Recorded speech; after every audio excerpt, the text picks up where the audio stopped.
Welcome to Money Laundering 101. Class is now in session.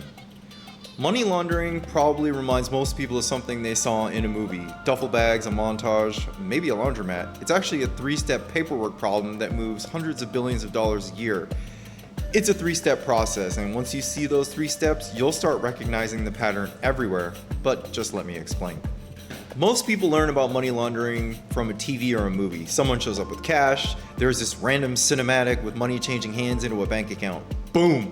Clean money, ready to use, done. Reality is less cinematic and much more administrative. Take money from crime, drugs, fraud, corruption, and make it look legal. A salary, a business, gambling winnings. Once it looks legal, nobody asks where it came from. The UN estimates hundreds of billions to over $1 trillion gets laundered globally every year. The exact number is unknowable, which is kind of the whole problem. And before anyone in the comments gets clever, this is an explainer. I'm not telling you how to launder money. I'm not telling you go launder money. This isn't some golden playbook on money laundering. I'm telling you how investigators and banks think about it so you recognize the shape of it when you see it. Step 1. Placement. Getting dirty money into the financial system. Cash is heavy, traceable, and doesn't wire. Criminals need a story for why this money exists in the first place, so they run it through cash-heavy businesses like restaurants, car washes, and bars, through casinos, crypto exchanges, or straight into bank accounts. This is the riskiest step. Why?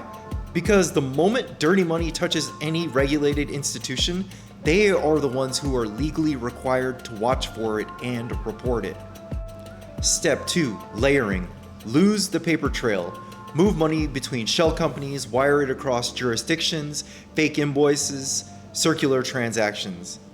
This is where the Delaware LLCs, Wyoming mailboxes, offshore accounts all come into play.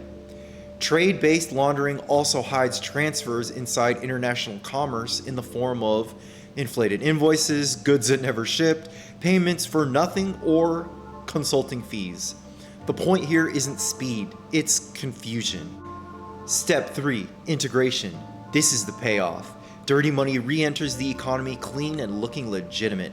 Real estate, business acquisitions, luxury goods, investments, property behind an LLC, a suddenly successful entrepreneur, or even an art purchase with a very inflated price tag. At this stage, it looks normal to anyone not running a forensic audit. Placement was risky, layering was tedious, integration is where criminals actually get to use the money. That's the whole three-step model. Place it, layer it, integrate it. Everything else is just a variation. Now all that's cool, but how about a real-world example? Wachovia Bank, March 2010. The bank entered a deferred prosecution agreement with the Department of Justice. The bank admitted it failed to maintain an effective anti-money laundering program for flows linked to Mexican cartel cash.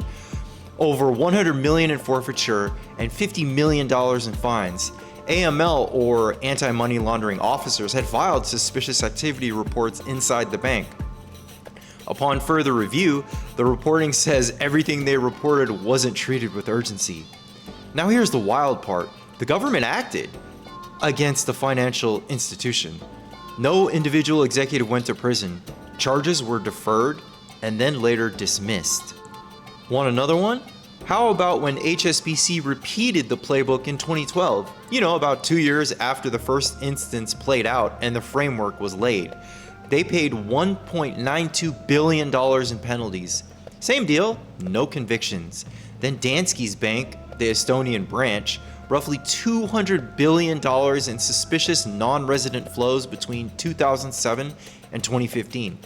And here's how it worked. Shell companies placed money into accounts, layering through rapid transfers between UK partnerships, random entities, Cyprus accounts, integration when funds touch real assets in Europe. Placement failed slowly.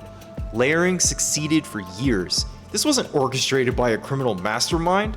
It was a regulated European branch functioning as a pipeline when compliance was under-resourced. Then they noticed, then they escalated.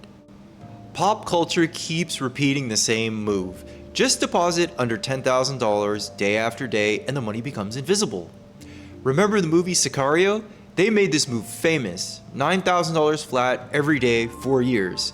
So that's half useful, half wrong.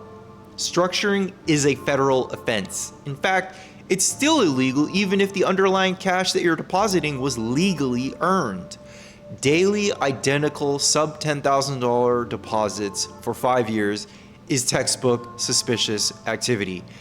Banks absolutely file suspicious activity reports. Yeah, the movie calls it invisible. FinCEN would call it Tuesday. Let's dispel some popular myths. Number 1, depositing under 10 grand is illegal. Yeah, I think FinCEN and the IRS clearly disagree. There's a genius launderer play. Wrong. It's repetitive infrastructure. This isn't Ocean's 11. Or crypto equals untraceable. Wrong again. Chain analysis exists. This is just new pipelines, but it's still the same physics. Potentially even worse, since the crypto blockchain is mostly an open global distributed ledger that doesn't have an on or off or hide button. But what about that one weird trick? Just stop. If it sounds like a cheat code, it's screenplay, not reality. Now here's my take. Money laundering persists not because criminals are geniuses, but because the global financial system is optimized for speed, privacy, and jurisdictional complexity. Those same features that make legitimate commerce efficient also create gaps. Banks file suspicious activity reports. FinCEN receives millions of them per year.